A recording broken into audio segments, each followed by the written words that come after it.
Okay, so class हम पढ़ रहे थे, we are taking chapter, we were reading judiciary chapter. Yes, ma'am. Yes बेटा, जस्ट अ मिनट. जुडिशरी, ठीक है. इस चैप्टर में हमने देखा था the role of the judiciary. ये हम लोग पढ़ चुके थे.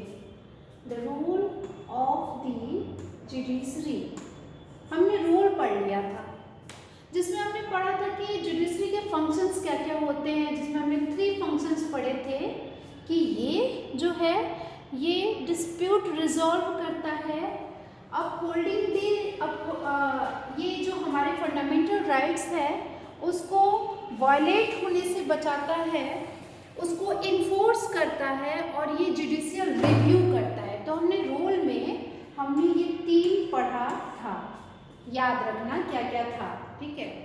रोल के बाद हम अब देखेंगे, हमने ये भी पढ़ा था कि जुडिशरी जो है वो इंडिपेंडेंट है. जो जुडिशरी है वो इंडिपेंडेंट है. अब इंडिपेंडेंट यहाँ पे किस सेंस में कहा जा रहा था, ये भी हमने देखा था कि कैसे जो एग्जीक्यूटिव है और लेजिस्लेटिव है, इन दोनों से हमारी जुडिशरी अलग है, ठीक है. हमने ये देखा था कि structure of court in India, ये हमने जो था, ये हमने 3rd पॉइंट पढ़ा था कि कोर्ट का स्ट्रक्चर क्या है इंडिया में. जैसे district court, high court and supreme court. तो ये था स्ट्रक्चर ऑफ द कोर्ट, ठीक है. ये 3 चीजें हो गई. अब आपको पता ही है, कल मैंने आपसे एक क्वेश्चन किया था कि क्या जितनी भी डिस्ट्रिक्ट्स है उन सब में अलग अलग कोर्ट्स होते हैं. तो यस, आपने सुना होगा जिला न्यायालय है ना, डिस्ट्रिक्ट कोर्ट है ना. तो वो जो आप देखोगे जिला मुख्यालय के आसपास इस तरह की बिल्डिंग्स बनी होती है जहाँ पे वहाँ उस डिस्ट्रिक्ट की जो केसेस होती है वो वहाँ पे सॉल्व होती हैं, चाहे, ठीक है. तो ये हो गया. आज हम पढ़ेंगे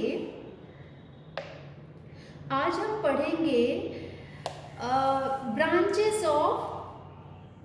ऑफ लीगल केसेस, जिसमें हम पढ़ेंगे क्या, civil cases and criminal cases. तो कल हम लोग वैसे ये पढ़ रहे थे इसको हम लोग क्या कहते हैं, कल हम लोग पढ़ रहे थे Laxman Kumar versus state government, है ना. तो ये इसको कहते हैं ब्रांचेस ऑफ लीगल केसेस, ये ब्रांचेस में आएंगी, ठीक है. अब देखो यहाँ पर, जैसे हमारे पास 2 लॉ हैं, ये ब्रांचेस हैं. अब 2 लॉ में एक है हमारा सिविल और दूसरा है हमारा क्रिमिनल. तो दोनों में डिफरेंस क्या है ये हमें पता होना चाहिए. दोनों में कौन कौन सी केसेस आती है ये हमें पता होना चाहिए. तो सिविल जो है केसेस, इसमें क्या होता है, सिविल केसेस में क्या होता है, जितने भी डिस्प्यूट्स होते हैं, याद रखना, डिस्प्यूट्स आते हैं, वाद विवाद, ठीक है, झगड़े आते हैं, यहाँ पर जो आता है वो क्राइम आता है.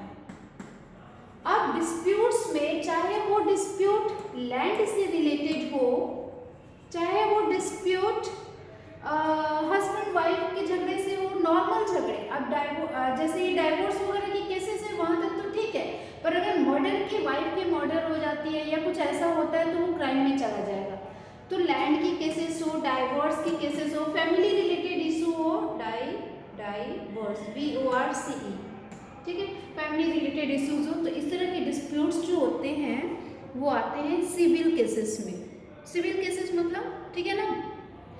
अब ये तो हो गया कि किस तरह की प्रॉब्लम्स यहाँ पे आती हैं, ठीक है.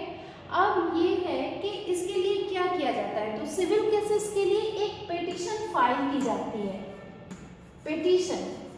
पिटीशन समझते हो ना, जैसे कि एक एप्लीकेशन होता है वो फाइल की जाती है, और जिस कोर्ट में, चाहे डिस्ट्रिक्ट कोर्ट हो तो वहाँ पे वो पिटीशन जो है उसको फाइल की जाती है. यहाँ पर FIR दर्ज होता है, ठीक है, FIR यहाँ पे दर्ज होता है. तो इस तरह के मामले में पुलिस आके डील करती है, ठीक है. और ये वाला जो मामला है सिविल केसेस का, यहाँ पर पुलिस की नौबत बहुत कम पड़ती है। समझ में आया? और आप देखोगे तो ये कुछ डिफरेंस है जो आपको क्लियर होना चाहिए, ठीक है।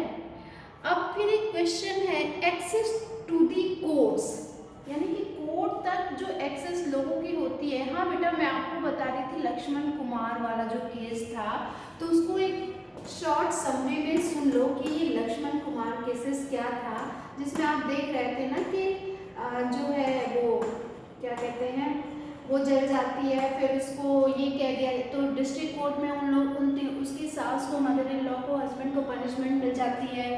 अब इनके जो इन लॉज वाले होते हैं तो वो फिर से केस, वो इस डिसीजन से खुश नहीं है तो वो हाई कोर्ट में जाते हैं। हाई कोर्ट उनको बरी कर देती है जो भी एविडेंस मिलती है उसके बेस पे। लेकिन जब यही बात फिर सुधा गोयल के जो घर वाले हैं वो फिर से सुप्रीम कोर्ट में केस को फाइल करते हैं और फिर उनको वहाँ पे जो है क्लियर हो जाता है कि इसको जलाया गया था दहेज की वजह से, डाउरी की वजह से।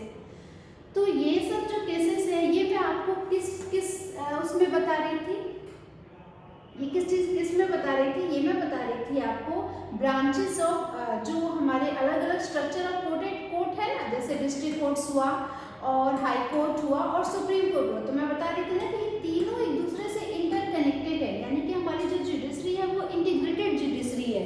वो क्यों है? क्योंकि ये तीनों एपेलेट सिस्टम से एक दूसरे से कनेक्टेड है। एपेलेट सिस्टम से, जैसे डिस्ट्रिक्ट कोर्ट में सुधा गोयल को न्याय मिल गया था लेकिन वहां से खुश नहीं हुए तो उसके ससुराल वालों ने हाई कोर्ट में जाके अर्जी लगा दी, हाई कोर्ट से फिर सुप्रीम कोर्ट तक पहुंचे। तो ये तीनों एक दूसरे के साथ एक दूसरे की कोर्ट में जा रहे हैं, ठीक है, ताकि उनको न्याय मिल सके। तो ये हुआ एपेलेट सिस्टम से हम कह सकते हैं कि हमारी पूरी की पूरी जो जुडिशरी है वो इंटीग्रेटेड जुडिशरी है। अब एक यहाँ पे था एक्सेस टू दी कोर्ट। भाई अब क्वेश्चन आता है कि आप इतना सब तो ठीक है कि हमारी ये जुडिशरी है और इतना सब कुछ हो रहा है, पर एक प्रॉब्लम ये है कि क्या हमारे देश में सब कोई कोर्ट तक पहुंच सकता है? हमारे देश में इतनी पॉवर्टी है, पुअर लोग के साथ इतनी सारी डेली प्रॉब्लम होती है, तो वो कोर्ट तक कैसे पहुंचेंगे? तो 1980s के डेकेड में सुप्रीम कोर्ट ने एक मैकेनिज्म जो है वो निकाला था जिसको हम लोग कहते हैं PIL। PIL का फुल फॉर्म होता है P for public, I for interest, L for litigation. Litigation का मतलब होता है अर्जी, समझ गए? एप्लीकेशन ऐसे समझ लो। तो लोगों के वेलफेयर के लिए, इंटरेस्ट वेलफेयर नहीं इंटरेस्ट के लिए लिटिगेशन अर्जी लगाना, तो ये सुप्रीम कोर्ट ने इसको शुरू किया था, सुप्रीम कोर्ट ने, ठीक है। 1980s का जो टाइम था उस समय आप देख लेना क्या है उसका एग्जैक्ट ईयर। तो इससे क्या हुआ कि अगर किसी का कुछ भी वॉयलेट हो रहा है, जैसे कोई भी इंडिविजुअल है या कोई भी ऑर्गेनाइजेशन है, अगर वो अगर कोई दूसरा सफ़र कर रहा है तो आप उसके बिहाफ पे किसी भी कोर्ट में PIL जो है वो लगा सकते हैं, ठीक है। और इसका सबसे अच्छा तरीका ये है कि इसमें कोई खर्चा नहीं है, बिल्कुल नहीं है। आप एक लेटर दे करके या फिर टेलीग्राम से उस जिसको प्रॉब्लम है आप उनकी प्रॉब्लम को वहाँ तक भेज सकते हो, कोर्ट तक, ठीक है। तो इस तरह से पुअर लोगों की भी प्रॉब्लम आप उनके लिए सॉल्व कर सकते हो PIL लगाकर कोर्ट में। क्लियर हुआ? तो यहाँ पर क्या है कि अब कॉमन पर्सन वहाँ पे नहीं पहुँच सकता है। A vast majority of poor people are there in India, ठीक है, तभी ये PIL आया था। लेकिन अब PIL का सबसे बड़ा फायदा हुआ कि आपने देखा था कि बिहार में एक बार की कहानी है कि बिहार में कुछ बॉन्डेड लेबर थे, बंधुआ मजदूर, ठीक है। तो बिहार में बंधुआ मजदूर को क्या किया गया था, उनको छुड़ाया गया था। ये वाला जरा NCERT वाला बुक पढ़ो ना, 3 एग्जाम्पल जो दिए हुए हैं कि PIL से अभी तक कौन कौन से फायदे हुए हैं, ठीक है। एक यहाँ पे लिखा है a large number of bonded labor were rescued and prisoners in Bihar were released who had been kept in jail even after their punishment term was complete। तो इस PIL को फाइल करके, अब अब फिर क्वेश्चन है कि PIL फाइल किसने किया था, तो किसी ऑर्गेनाइजेशन ने PIL लगा दिया था जिसमें बॉन्डेड लेबर को जबरदस्ती उनसे काम कराया जा रहा था। बंधुआ मजदूर जो आप जानते हैं, उनसे जबरदस्ती काम कराया जाना या उनको प्रताड़ित करना या फिर उनको कम पैसे देना, समझ रहे हो, मतलब ओवर, ठीक है। तो इस तरह से उनको रेस्क्यू किया गया, उनको बचाया गया इस तरह से PIL फाइल करके, ठीक है। एक दूसरा एग्जाम्पल था कि बिहार में जो प्राइजनर्स थे, जो कैदी थे, तो उनको उनकी डेथ, उनकी जो सज़ा है वो भी ख़त्म हो गई थी, फिर उसके बाद भी उनको जेल में रखा गया था। तो इस तरह इस PIL से दूसरा फायदा हुआ, ठीक है, कि जो प्रिजनर्स थे उनको वहाँ से निकाल दिया गया PIL लगा करके, ठीक है। एक तीसरा फायदा क्या होता है कि आप जो ये मिड डे मील देखते हैं, आप मिड डे मील के बारे में जानते होंगे। अब जरा बताओ ये मिड डे मील क्या है, what is mid day meal,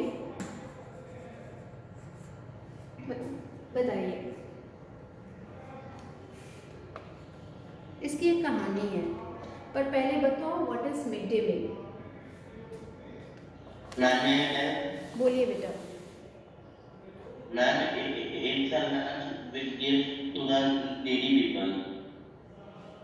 It is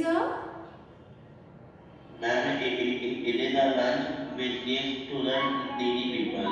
It is a lunch provided to the students. हाँ. Yes.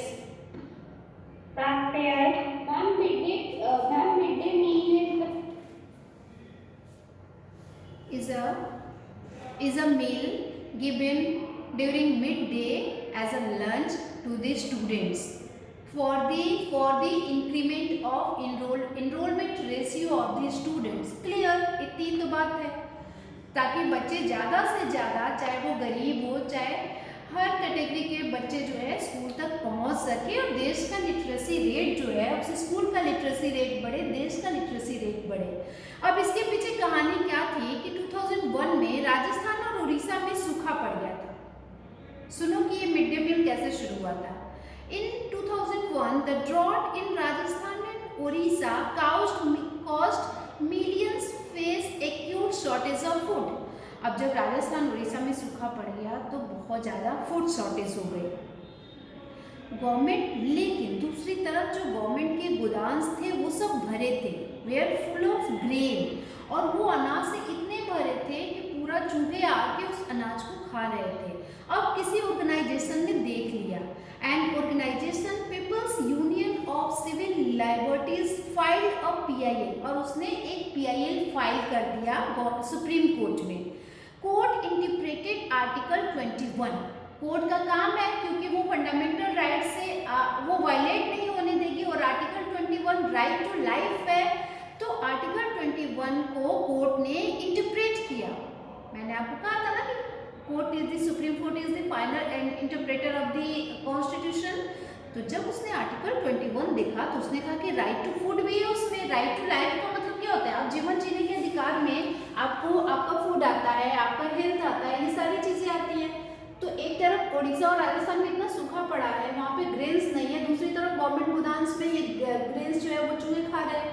तो इसका मतलब क्या होगा कि उन राज्यों के रहने वाले लोगों की राइट टू लाइफ खत्म हो रही है। और तभी जो वो ऑर्गेनाइजेशन थी उसने PIL सुप्रीम कोर्ट में फाइल किया, और सुप्रीम कोर्ट ने आर्टिकल 21 को पढ़ा और उसने कहा कि the supreme court ruled that the state had a duty to provide food to all. ये तो स्टेट की ड्यूटी है कि वो सबके लिए फूड प्रोवाइड करे, पर ये दोनों गवर्नमेंट तो नहीं कर पा रहे हैं। फिर it therefore directed the government to provide more employment, to provide more food at cheaper price through the government ration shop, and to provide midday meal to children in government and government aided school। तब supreme court ने कहा कि जो वो state government है Orissa and Rajasthan, वो government अपने राज्य में रहने वाले लोगों के लिए राशन शॉप खोलेगी, और जो वो अनाज है उसको सस्ते रेट में, चीपर प्राइस पे लोगों को प्रोवाइड कराएगी गवर्नमेंट स्कूल में, और गवर्नमेंट एडेड स्कूल में मिड डे मील देगी। समझ में आया? और फिर लोगों को इसमें एम्प्लॉयमेंट देगी ताकि उनको सैलरी मिले, उनको वेजेस मिले, और वो अपनी राइट टू लाइफ को मतलब उसको कंटिन्यू कर सके। और इतना ही नहीं, government also appointed 2 food commissioner to report on the implementation of government scheme. तो सुप्रीम कोर्ट ने कहा कि गवर्नमेंट का इतना ही से काम खत्म नहीं होगा, उसको 2 फूड कमिश्नर अपॉइंट करना पड़ेगा और जो रिपोर्ट बनी है राजस्थान उड़ीसा की वो रिपोर्ट हमें देना पड़ेगा। तो इस तरह से आप देखते हो ना कि सुप्रीम कोर्ट ना केवल डिसीजन दे रही है बल्कि ये भी देख रही है कि इम्प्लीमेंटेशन भी हो रहा है कि नहीं, ठीक है। और ये किसको कही थी ऑर्डर मिला था? स्टेट गवर्नमेंट को। तो ये article 21 right to life clear हुआ। तो आप जब भी एग्जाम्पल पूछा जाए कि बेटा ये मिड डे मील की स्टोरी बताओ, तो आप 2001 की स्टोरी याद रखना कि इसकी शुरुआत कैसे हुई थी, ठीक है। However, some activists working on issues concerning the right to shelter and housing for the poor। अब देखो कुछ ऐसे भी एक्टिविस्ट थे, हमारे देश में तो बहुत सारे लोग हैं, बहुत सारी ऑर्गेनाइजेशन है, तो वो ये देख रहे थे कि राइट टू लाइफ में राइट टू शेल्टर भी होना चाहिए, है ना, पुअर पीपल के लिए। अब क्या हुआ कि recent judgement tend to view the slum dweller as an encroacher in the city. एक मिनट रुको, मैं थोड़ा सा इसको शॉर्ट कर दूं। हाँ, अब देखो बेटा एक चीज और है, आप ये देख रहे हैं justice delayed is justice denied. इसका मतलब समझते हो क्या होता है? ये तो हमने PIL की कहानी समझी थी, पर एक मिनट,